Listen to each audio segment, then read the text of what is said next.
It is the year 1899 in southwestern America. This is the age of outlaws, gunslingers, and lawlessness. Yet this way of life will soon come to an end. Industrialization is quickly closing in on these lawless plains. With the development of cities, factories, and the arrival of specialized law enforcement, new inventions are transforming this land, changing the very way of life for those on the frontier.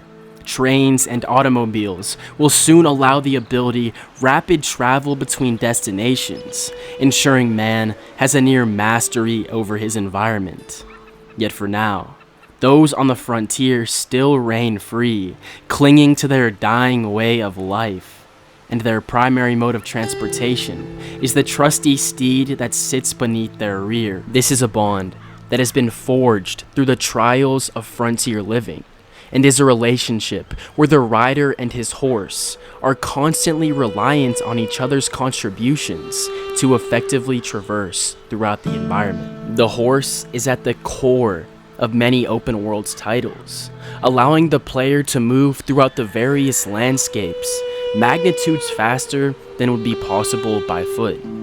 Yet few games have succeeded in creating a steed that feels like it belongs within the world, unable to capture the feeling of riding a living animal. In this video, I want to examine how Red Dead Redemption 2 creates a connection between the player and his horse, detailing the systems implemented here that facilitate a relationship between the player and his trusty steed, which elevate the means of transportation above that of your standard open world title. Think of the traversal systems in most open world games, specifically other games that have implemented horseback traversal. In most of these titles, the means of transportation is an afterthought, with its sole purpose as a way to get the player from point A to point B, with little gameplay consideration as to how this could add to the player's overall experience, aside from swifter movement across the map. While this isn't necessarily a bad thing, it limits the player's ability to become invested in their mode of traversal. Red Dead Redemption 2 remedies this by offering a large variety of horse breeds for the player to find in the wild or purchase at a stable. Each of the various horses here has differing stats depending on various factors such as breed, size, and bond with the player. And this bonding system is quite important to the horse's overall disposition and performance. To build this bond up, the player must attentively care for their horse by feeding, cleaning, and hitching them consistently. And this bond is essential to how effectively the horse not only moves throughout the game world, but also how it responds to threats. Throughout my various playthroughs, my horse has saved me countless times.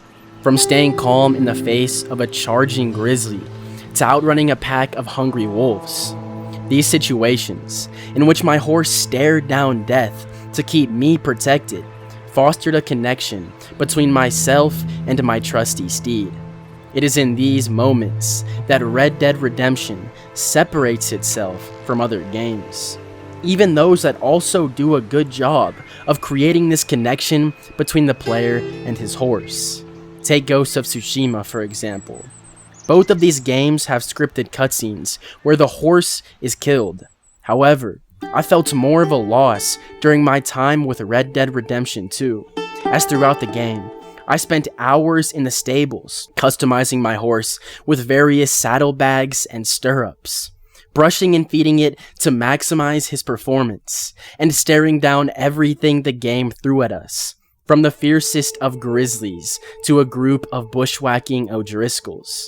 In Red Dead Redemption, your horse is central to nearly every facet of gameplay and can interact with the world in ways that no other game can offer. This is the area where I believe Red Dead Redemption 2 separates itself from second-placed Ghost of Tsushima, as other than a scripted cutscene, your horse is never in any real danger, with an inability to take damage or be killed during combat or exploration, which severely lowers the stakes for each enemy encounter. nor do you have to keep your mount within whistle distance in order to call it back to your side. And this isn't mentioning the other systems such as brushing, stabling, and feeding. These decisions all culminate in an animal in which the developers want us to grow a relationship with, yet that for large stretches of the experience has no bearing on the moment-to-moment gameplay. I want to clarify here that I am not saying the death of Jin's horse wasn't an impactful moment, but instead detailing why these similar narrative threads offer differing levels of payout, at least in my experience. Red Dead Redemption 2 offers the highest horseback animation quality the industry has to offer, with realistic muscle movement transitions and a high attention to detail. The way the horses move and act is nearly indistinguishable from reality.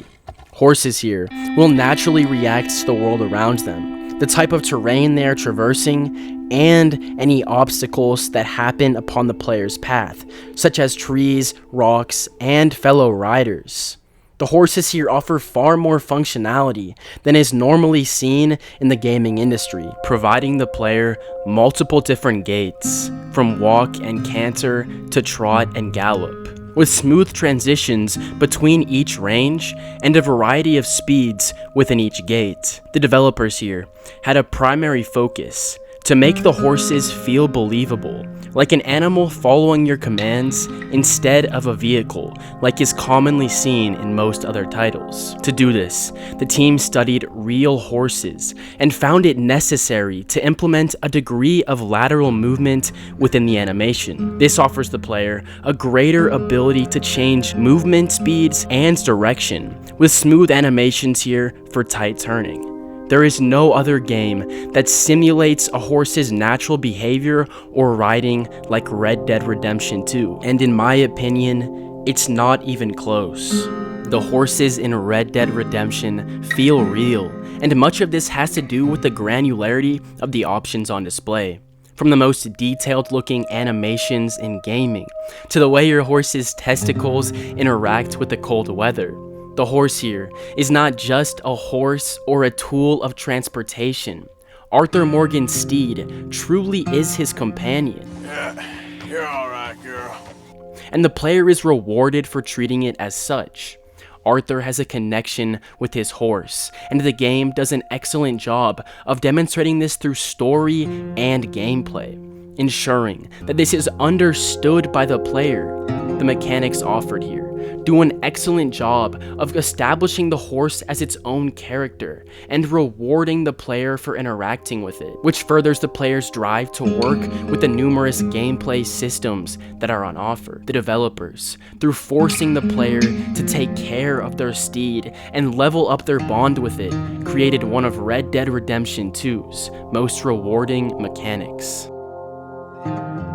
If you're still interested in the horses of Red Dead Redemption 2, I would recommend checking out Tobias Cleonthis's, probably butchered the name. I would recommend watching Tobias Cleonthis's excellent presentation at GDC 2021, which is where a lot of this information came from. It is not often that we get to see the developers at Rockstar impart some of their knowledge to the public, and this really shows the intricacies of game development, and specifically why Rockstar Games push the boundaries of video game development time and time again.